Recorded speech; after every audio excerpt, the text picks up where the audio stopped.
So let's have a look at OREB form or OREA Form 371. This is the buyer designated representation agreement.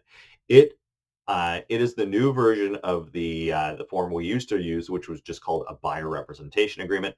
The difference here is that it specifies which member of a real estate brokerage, so an individual realtor or team, is going to be representing you.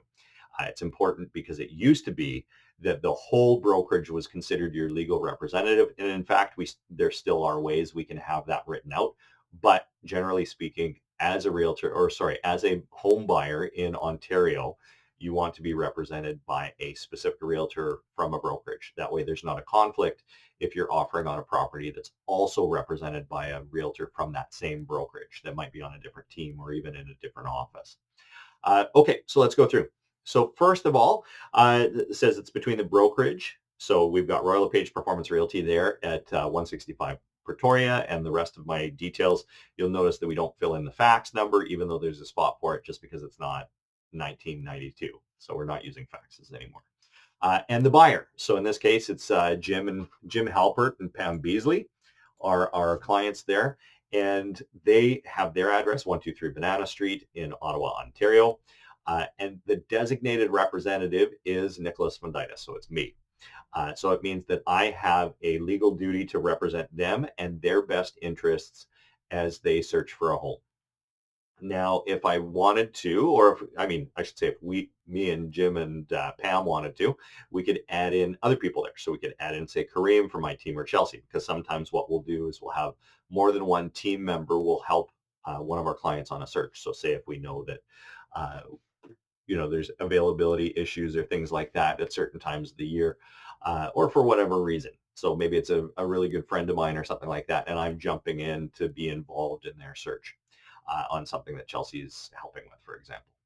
Now, it has a time limit. So it says it commences, in this case, at 8 a.m. on the 9th day of July. It goes all the way till 8th day of December the next year. Uh, why is it so long? I mean, sometimes it takes a long time to find a house. And we usually write these so that it gives us enough time to A, find a house, B, get the offer accepted, and C, close the purchase. And we want to make sure that you as the buyer are represented during that whole block of time. Going further down, it says property type on the first page. We're helping Jim and Pam find a residential freehold property. So that means something with no condo fees or common associations. But it could just as easily be as specific as one property. It could say we could write this buyer representation agreement for 165 Pretoria Avenue, or we could have it as broad as a residential property in Ottawa, or a condominium property, or a condominium apartment, or I mean, as long as you can specify what the scope is, then it can be written in here, as long as it's in Ontario, because I mean, I'm licensed for Ontario and that's it. And any realtor in Ottawa needs to be licensed in Ontario.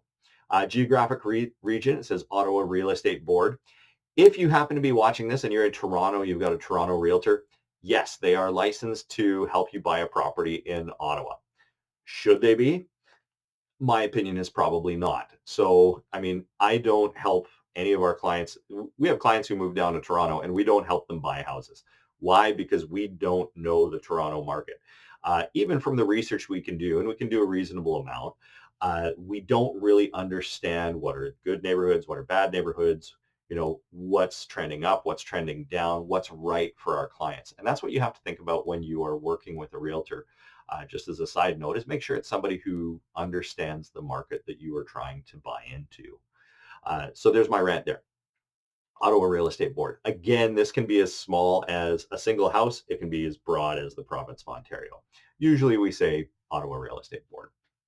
Next, it says the buyer hereby represents and warrants that the buyer is not party to a representation agreement with any other realtor. So it says, you know, you and I are going steady. We're exclusive. We're not seeing any, you're not seeing any other realtors at the moment. That's basically what that means. It is possible to write a representation agreement where you are working with multiple realtors looking at the same kind. You need to be upfront with that because we need to write buyer representation agreements a certain way. I have the right not to enter into that if I don't want to work under those conditions.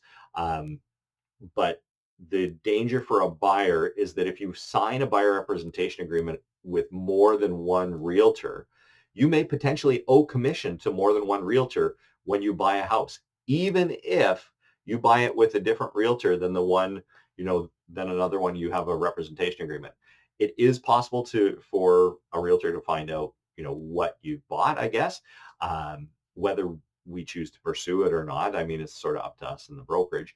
But I mean, I would say just don't enter into that situation in the first place. So that's all the non-numbered areas. Now we get into section 1, so definitions and interpretations. This simply means that anytime a buyer is mentioned, a seller, landlord, self-represented party, that these all have definitions. And in terms of many of these parties, we've defined them above. So who is the realtor, who's the brokerage, who's the buyer, all that kind of stuff, and what's the scope and the time limit. Number 2 is commission. So the expectation is that at the end of the purchase process, when you close the property or when you get the keys for it, then our brokerage is paid commission. So the way that works, the way that's set out here, it can be set out as a percentage of the purchase price. It can be set out as a flat amount. It can't be both. So in the Ontario law, it's not allowed to be, say, like $8,000 plus a percentage. Or it has to be really clear on how commission is paid. In our case, what we do is we write it so that it is as noted in the MLS, builder's forms, or as negotiated with the seller. So the reason we write it that way is because we don't want to, we don't want you to ever feel that you're going to have to pay out of pocket to me and the team just because we're going to a specific property that isn't paying as much commission. So if we go to a for sale by owner and they're only paying the realtor $5 or something like that, then we accept the $5. I mean, that's what we've decided to do. And our team, our team generally works by repeat and referral. So our new clients come from our happy old clients. And so we figure this is a better way to work for us. But it's something that you need to know because different realtors are going to have different ways of filling this out, and you need to understand what it means and ask questions if you're not sure. Ask before signing. Okay. And we don't mind. I mean, you can, even if you've watched this video, you can ask me before signing. Ask me as many questions as you want until you're comfortable with the documents that you're signing. And that goes for any documents that any realtor asks you to sign. You might see that for a lease, a commission of X. You can also use this form to represent a tenant.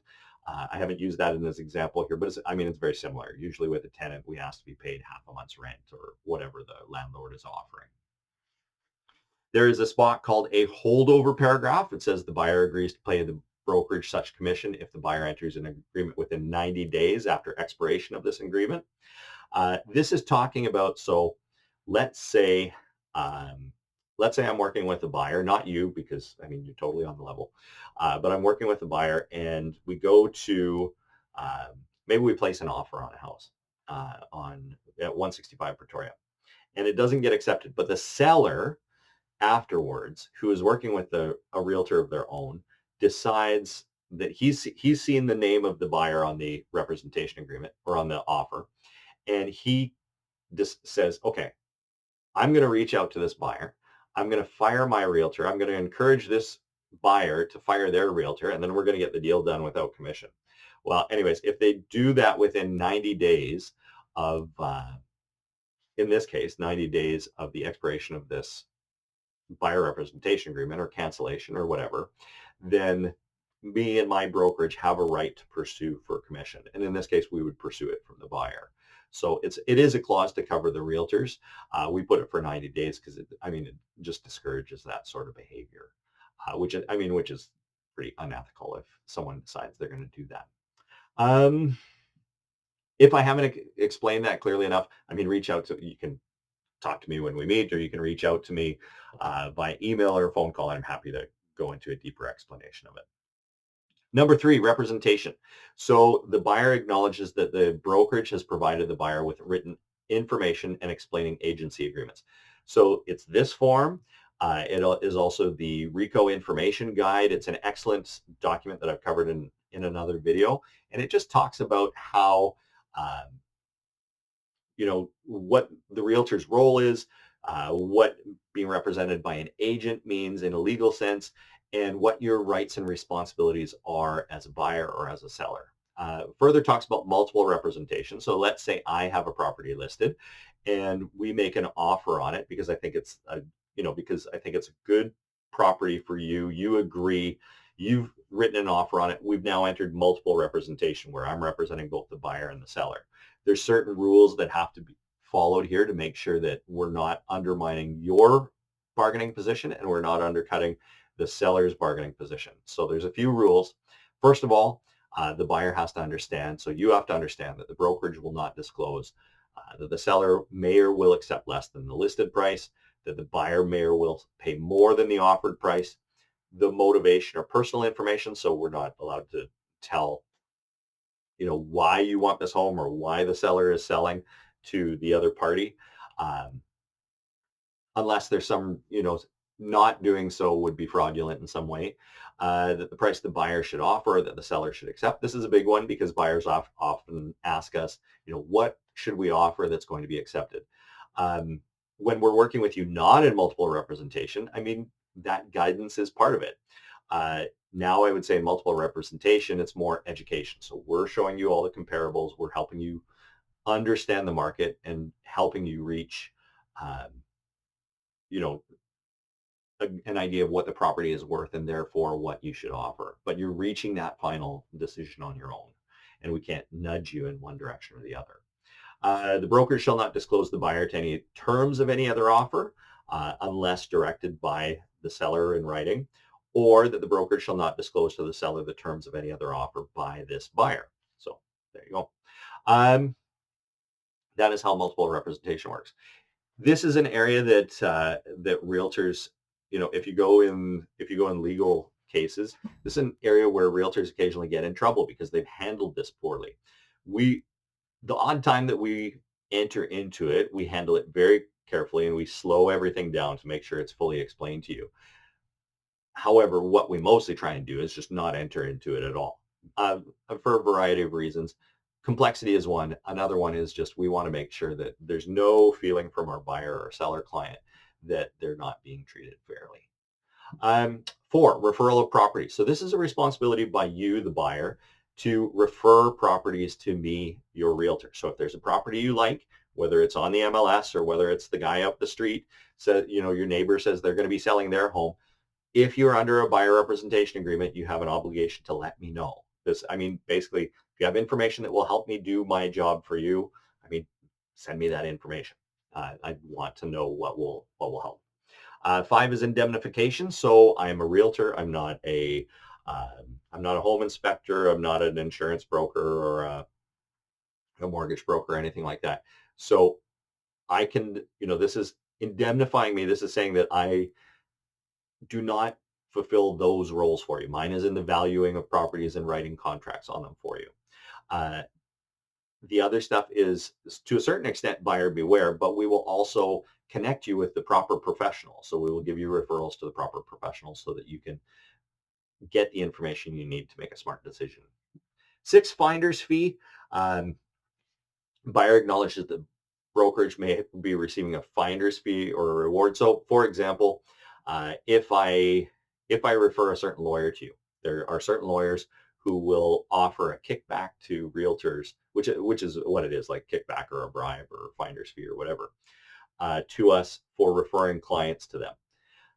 If I want to receive that finder's fee, I have to notify you in writing, and you get to decide whether I can receive that or not. Now, our team makes this very, very simple. We don't work with anybody who pays finder's fee to us. We don't accept them. We think it's greasy and it's against the logic of, um, referring professionals to you because they're the best professionals to you. We have a list of who we think are going to do the best job for you. Those are the only people on our referral list. 7, consumer reports. In other words, a credit report. The buyer is hereby notified that a consumer report containing credit or personal information may be referred to in connection with this transaction. So that's, I may run a credit check on you. Um, Most likely what's going to happen is that your mortgage broker is going to run a credit check on you to make sure that you can afford, that you and your lender, or that they and your lender are confident that you are going to be able to purchase a house at the price range that you want to look in. So they want to make sure that you're not going to run into any snags further down the road. 8, use and distribution of information. This is talking about confidentiality. So I gather a lot of confidential information about you I when I work with you. So there are things like your credit score, like um, your address, details about your family, things like that, your motivation for moving. All these things, could be used to advertise to you. And this paragraph is all about saying that we don't do that. So we gather the information that we need to help you make a purchase. And then after that, we don't sell it or share it with anybody else. It gets stored in the brokerage file. And the only people who have access to it is me and my team, our brokerage, if they need it for some legal reason, or government authorities. Let's say if the property you purchased is involved in a money laundering operation investigation or something, there may be federal authorities who ask for access to the file, but they have to have proper authority to do so, and in some cases a warrant. We haven't had anybody, as far as I know, have to access any of our files, but that's what that paragraph is about. Number 9, conflict or discrepancy. So there's a Schedule A. So there's a last page that starts out as a blank page that's attached to this. If anything in Schedule A conflicts with the pre-printed body of the agreement, it is assumed that Schedule A wins. Why is it assumed that? The idea here is that if somebody thought that something was important enough to put in Schedule A, then it should supersede the pre-written agreement. So we'll look and see what's in Schedule A as we go down further down the page here. Number 10, successors and assigns. So your heirs, executors, administrators are bound by the terms of this agreement. So in an extreme example, if let's say a husband and wife who have each other as their heir, or their the person that will take care of their estate if they pass away, are looking to buy a house and they've got an offer accepted on a house, then one of them gets hit by a bus. The other one is still bound by this agreement. Uh, are we going to hold them to it if they decide they don't want to buy a house? Probably not. However, what's generally going to happen is that the one, the remaining spouse may still want to buy the house or may still want to proceed with the closing. And if they do, then this agreement doesn't automatically dissolve. So it's not the same, or it is the same as an agreement of purchase and sale in that respect. So the agreement doesn't expire just because one of the parties to it does. Number 11, electronic communication. So this is saying that it is perfectly fine and legal to send this document back and forth by email, by other electronic means. And 12 just says electronic signatures. It means it can be legally signed by electronic signature in the province of Ontario. Then there's a spot for me to sign, or your realtor to sign, to say that they bind their brokerage to you. There's a spot for you to sign, or in this case, Jim and Pam to sign, to say that they want to work with me. That dot that says that they're signing under seal, that actually has legal weight. It's a very solemn and serious type of signature. It means that they don't have to pay anything. No money has to be exchanged to enter into this kind of agreement. Declaration of insurance. So this part where I sign this box, this just says that I'm a real realtor with all my insurance and licenses and all those things. They're all up to date. And then finally, acknowledgement, or not finally, because we'll get Schedule A, but the last part of page 3 says that Jim and Pam have received a copy of this agreement that's fully signed. And the way that we do this is that when we have you do electronic signing, you automatically get a copy once you've signed. So Jim and Pam will sign electronically. A copy automatically gets emailed to them. Then there's Schedule A. So Schedule A is what I said was important, where we write it in. What we use this for on a buyer designated representation agreement is just the scope of what we do for you, to give you an idea of what a buyer realtor does for you. So we provide assistance obtaining financial pre-approvals from lenders. We gather and share information regarding neighborhoods and potential properties, arrange viewings of properties. That's where we'll spend a lot of our time working together. Assist with inquiries regarding zoning, permitted property uses, or other aspects of properties. provide advice and strategies for making offers. This is a big part. So the offer and negotiation and helping you navigate that, because most people don't enter into negotiations on a house more than a couple times in their lives. And we do it all the time. This is what we're here for. Negotiate with sellers on behalf of the buyer, arrange and attend home inspections, kind of help give context to that, provide guidance through the transaction until successful closing, sorry, provide referrals to outside professionals, so say like lawyers, building inspectors, lenders, all that kind of thing. So that is Form 371. So that explains there's a spot for you to initial at the bottom of every page, except for page 3 where you'll sign. And it's that straightforward. It's basically a document to uh, show us that I'm representing you, you are working with me, and that there's an expectation that we're going to do a professional job for you in one direction. We have certain obligations, and that at the end, there's a likelihood that our team is going to be paid. That's about what it boils down to. If you found this video useful, check out our other ones, such as the Agreement of Purchase and Sale is a really useful one for you. Form 320 is another good one. The RICO Information Guide is probably the best one. And then we've got all kinds of blogs for buyers at nickfunditis.ca. We also have podcast episodes that are useful for you as well. All those resources are out there for you, and I hope you make use of them. Or if you know somebody who can make use of them, go ahead and share this video. I'd be very happy if you did. Take care, and I'm available. Truly, if you have questions on any aspect of this video, reach out to me or reach out to the team, and we're happy to answer them in as much detail as you like, because I know that even in a long form video like this, sometimes we go quickly over some of the terms, and we want to make sure that you are making good decisions. All right, bye for now.